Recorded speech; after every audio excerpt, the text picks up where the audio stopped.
I was a weird kid. I knew exactly what I wanted to do. I wanted to grow up and become a fighter pilot. And so, in the top right there, I'm trying to look tough. That's me in the first week of basic training at the United States Air Force Academy. I'm scared out of my mind, but I knew that that's what I wanted to do. I wanted to be on a pathway to flying fighters. In the bottom, sort of, I guess, as you're sitting in the bottom right, that's me learning to fly a solo for the first time at the Air Force Academy. The first thing you learn to solo in is a glider. And so that's me getting ready to solo for the first time there between my first and second year at the Air Force Academy. And I started noticing when I was flying that I was needing to pee real often. I had learned to solo and I was training to teach other people how to fly. And the great thing about gliders is you get behind an airplane, there's a rope that pulls you up to altitude. And you release from the rope and you can stay in the air for hours. If you know what you're doing and the weather is agreeable, you catch these updrafts of air, and the updrafts of air allow you to stay up in the air for hours. And I started noticing I've got to get back down because I have got to pee so bad. You can't really roll up the window and kind of go outside. So I'd have to land. I'd run across the airstrip to the hangar and do my thing, get back in the airplane. But that was one of the first things that I noticed was different. And long story short, I finally broke down and went to the doctor, and they said, hey, you've got type 1 diabetes and you're going to be in the hospital for 4 days, and this is the end of your Air Force career. And so that I was like, well, what am I going to do with my life? And ultimately that led to me practicing pediatric endocrinology, which is great. But part of why I go through that is I'm going through different stages of type 1 diabetes, and that becomes really relevant today. So here, when I'm in the fifth grade, I don't know it, but I almost certainly had a genetic predisposition to autoimmune disease. Later, I'd find out that my dad has an autoimmune condition called vitiligo. That's a condition where you'll get these spots on your skin where you don't have skin pigment, and it's because your immune system says, I don't like those spots or a certain cell type called melanocytes. I don't like those very much. I'll go to war on them. And in families that have one autoimmune condition, it's likely, more likely than families that don't have autoimmunity, that someone else in the family will get a different autoimmune condition. And apparently, mine was type 1 diabetes. And I went to the Air Force Academy and almost certainly had antibodies that were directed against my pancreas. Now, I probably had 10 different blood tests before I went, and all of them almost certainly showed that my glucose was normal. And so here I have what's called stage 1 type 1 diabetes. That means that my blood sugar is normal, but the immune system is already revving up and attacking the pancreas. Down here, I am beginning to fly, and I'm probably starting to have very early high blood sugar. Not high enough to recognize the symptoms at that point. But if someone had done a blood test at that time when I was just beginning to solo, it probably would have showed that my blood sugar was starting to be high. And then as I flew longer and longer, I progressed to having stage 3 type 1 diabetes. That's where you have so few insulin-producing beta cells that you're not only having high blood sugar, it's high enough to have some symptoms. To understand how this medicine works that I'm about to talk about, it's important to understand what should happen with the pancreas and then what goes awry when you have type 1 diabetes. So normally what happens is the pancreas has these types of cells called the islet cells. About less than 10% of the total mass of the pancreas are these things called islet cells. And with the islet, the reason it was called islet is because it's almost like an island within the pancreas. And there are multiple different cell types in the islet that regulate blood sugar. So you have alpha cells, those make glucagon. You have beta cells, those make insulin. And then there's certain other cells that make other hormones. And the way that the body works is when you have something when you eat a meal or something that causes the glucose to go up, the glucose goes into the beta cell and some chemical reactions take place, and that leads to insulin coming out of the pancreatic beta cell, and that leads to keeping the blood sugar in the normal range. But when someone has this autoimmune predisposition, some damaging event takes place. We don't know exactly what the damaging event is, but it causes these things called antigens. They're proteins that live in the beta cell to come to the top of the beta cell or sometimes out into the blood. And your immune system says, I don't like those proteins very much. And it makes these things called T cells, and a specific type of T cell that's an immune cell called an autoreactive T cell. And that autoreactive T cell wreaks havoc on those beta cells, and eventually the beta cells die and they're unable to make enough insulin to keep the blood sugar level normal anymore. And when that autoimmune process happens, it happens in stages. And so this pre-stage 1 is a condition where some environmental factor, we don't know what it is. A lot of times we think it might be some kind of an infection, but the environmental factor in the setting of a predisposition for autoimmunity causes the immune system to say, I don't like these beta cells very much, and I'm going to initiate this autoimmune process. And what I'm showing you here on this graph is as time goes by, you lose a lot of these beta cells, or sometimes we say functional beta cell mass. And in stage 1, that's me just probably starting at the Air Force Academy, you still have normal blood sugar levels because you have enough functioning beta cells to get the job done. But as that autoimmune process moves along, you have progressively fewer beta cells making insulin to the point where you're just beginning to have dysglycemia or early high blood sugar.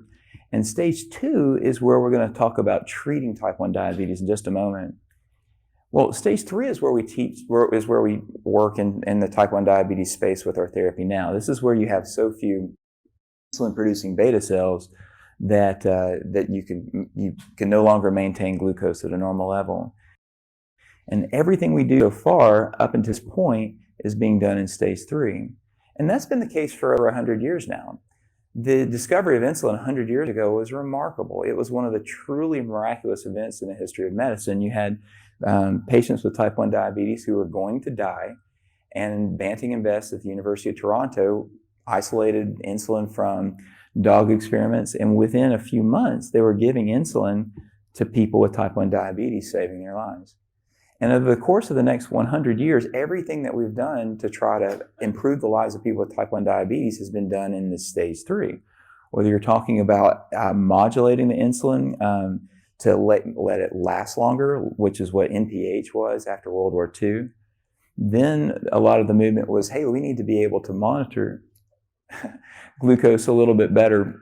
And that led to glucose monitors that were first in doctors' offices, like the dextrose sticks that were done in the mid-60s and eventually made its way into people's houses about 10 to 15 years later.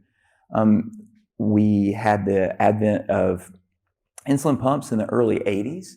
And then when I got type 1 diabetes, they just started coming out with CGM systems to where you could monitor your glucose continuously. And just about everyone in the room now that has type 1 diabetes is using CGM. And that gives you a sense of how quick progress has been lately, kind of like Jeremy was talking about yesterday. But I think we're at the beginning of an exciting time where we are beginning to treat patients before they're needing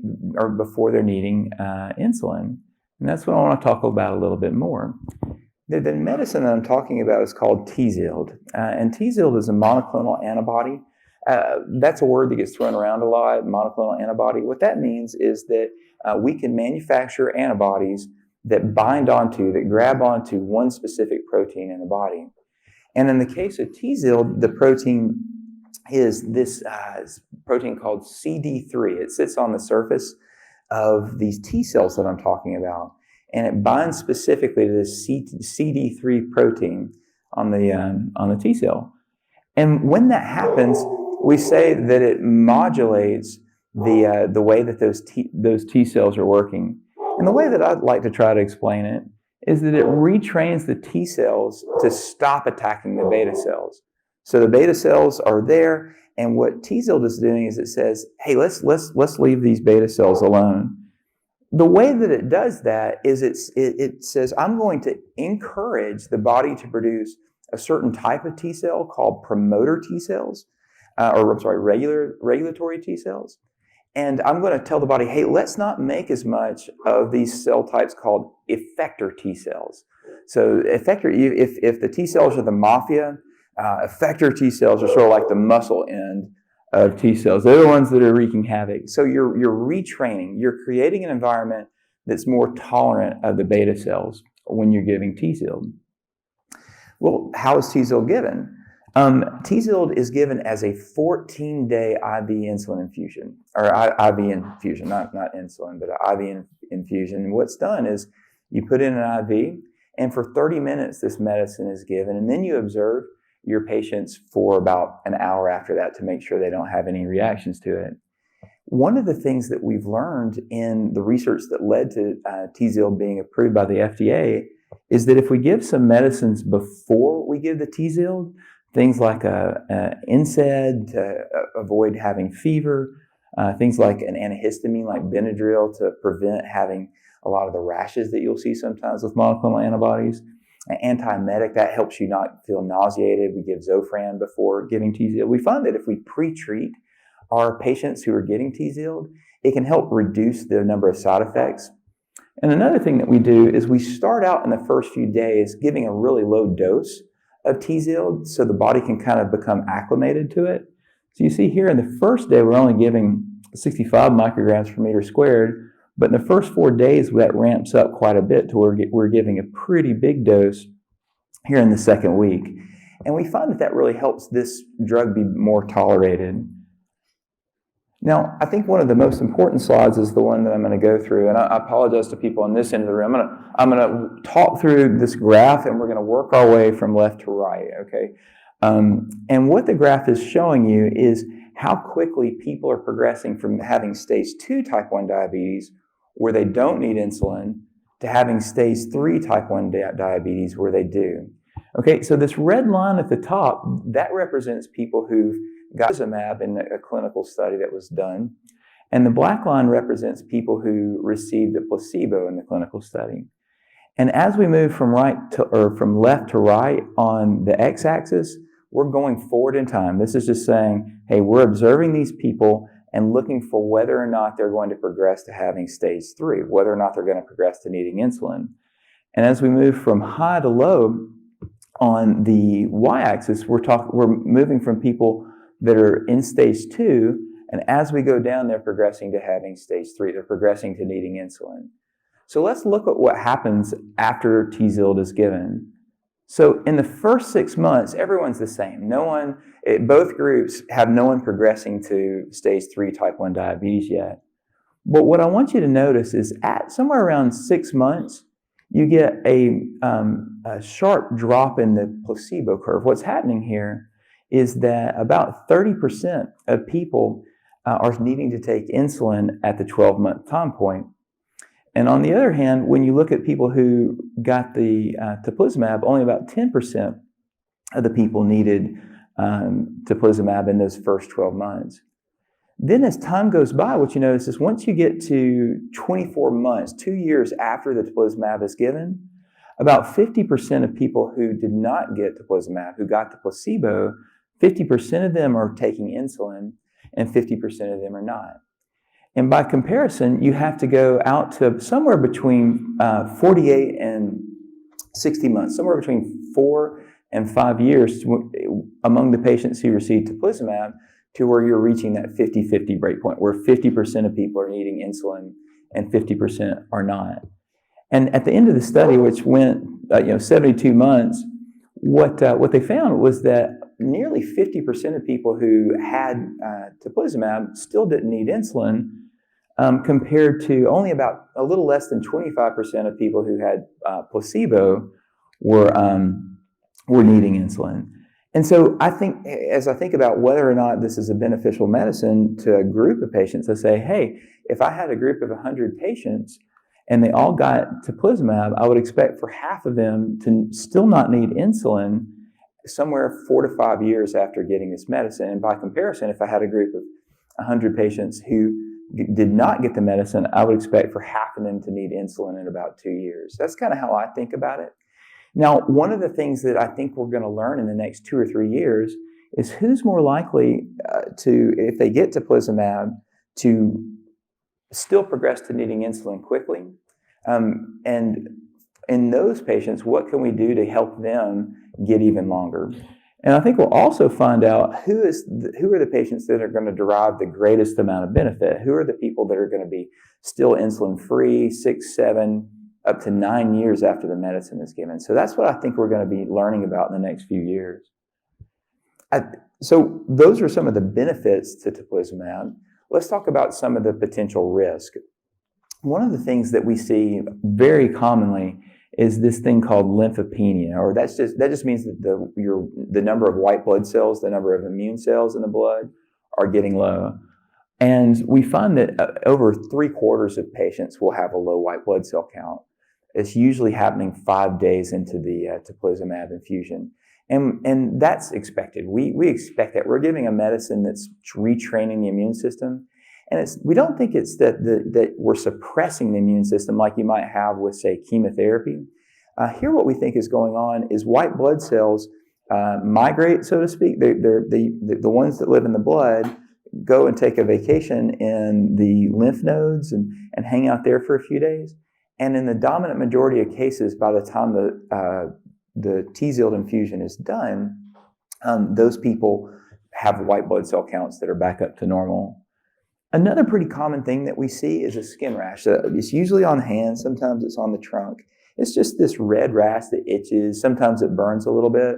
But thankfully, in our experience, we found that Benadryl, an antihistamine, or sometimes a selective antihistamine like Zyrtec, helps get rid of that rash, or at least makes the rash pretty tolerable, and then it goes away. But when you look at most of the other side effects you might wonder about when you're talking about getting a monoclonal antibody medicine, there's not a lot of difference between Tzield and placebo. About 10% of people in both groups have pain and gastrointestinal side effects. The rates of infection are pretty similar between the two groups. When we talk about serious infection, there's a little bit more with teplizumab. That's things like having a really bad skin infection. But the absolute risk is pretty low. You're talking about 3.5% of people getting a serious infection on this medicine. So where does the rubber where does the rubber meet the road for most of us in this room? Most of us are pretty far along into having type 1 diabetes. We probably don't have much in the way of insulin-secreting beta cells. But as we're hearing this, we're thinking about people in our own family. And the reason we're thinking about that is if we think about the risk of developing type 1 diabetes in the United States, it's about somewhere between 1 in 250 and 1 in 500 down here. So a less than 1% risk. But if you have someone in your immediate family who has type 1 diabetes, the relative risk goes up quite a bit. So if your mom has type 1 diabetes, your risk is about somewhere between 1 in 20 and 1 in 40. So that's a tenfold increased risk. If your dad has type 1 diabetes, the risk goes to somewhere between 1 in 10 and 1 in 20. I think it's right around 1 in 17. So your risk goes up. If you have a sibling, it's a similar risk. It's about 1 in 10 to 1 in 20. And if you have an identical twin sibling, your risk is somewhere a little less than 1 in 2. And so if you have family members that have type 1 diabetes, your risk of having these antibodies is substantially more than the general population. And why is antibody screening important? Why is it that that's something that you've been hearing about? Well, the reason is if you have 2 antibodies, you know that if you live long enough, you're going to eventually develop type 1 diabetes. So if you have 2 of these antibodies that we measure, in 5 years, your risk of progressing to stage 3 type 1 diabetes is almost 50%. In 10 years, that risk goes to 70%. And in 15 years, that risk goes to 84%. If you have more than 2 antibodies, this curve is more sharp. The time to you developing type 1 diabetes that you would treat with insulin is even shorter. So when you know your antibody status, it's very helpful to know, okay, is this someone who might benefit or might consider taking teplizumab? And I think as you think about the risk and benefits for someone who you might be talking to about getting antibody screening, and if they do have positive antibodies, talking to them about getting this medication, the benefits are real. I think we showed that you can delay the onset of needing to take insulin. And it's not just that. I think that there's a good chance that you can also preserve those functioning beta cells long enough to where once you do need to take insulin, you stay in this period called the honeymoon phase. And many of you guys have experienced that in your own history of type 1 diabetes, where you still need to take insulin because you have so few insulin-producing beta cells, you can't maintain normal blood sugar anymore. But if you can have just a few beta cells making insulin, that helps out a lot. That means that I can take a small amount of insulin and I can still have pretty normal blood sugar levels. So if you can, let's say that normally happens over the course of 6 months and the honeymoon is over. Well, if you can extend that time to say years, that's really beneficial. That might, in fact, reduce the long-term consequences of having type 1 diabetes. So I think there's some real tangible benefits to this medicine. There's some risks and some costs that need to be concerned. It's a 14-day infusion. That means that you're taking time away from work. It may mean that you're having to move out of your hometown to hang out at an academic center for a couple weeks. I think that'll improve in the coming years, but that's where we're at right now. There's the possibility of having the infusion reactions that we talked about. And there's always long-term effects of a medicine that are just going to take time to be better understood. So that's kind of how I think about the risk and benefits. And in closing, though, I think that this is a really important time in the history of type 1 diabetes therapy.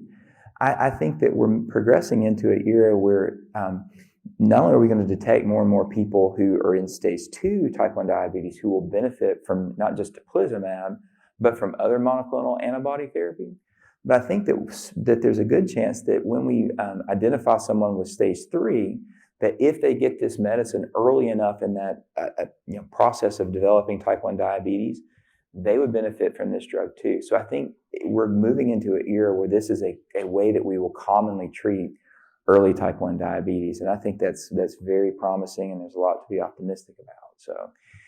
So that's Tzield. I enjoy getting to talk with you guys about that. I'm sitting up there. If at any point you want to ask me more questions about it, please feel welcome to come on up and ask. So thank you for your time and attention. I appreciate it.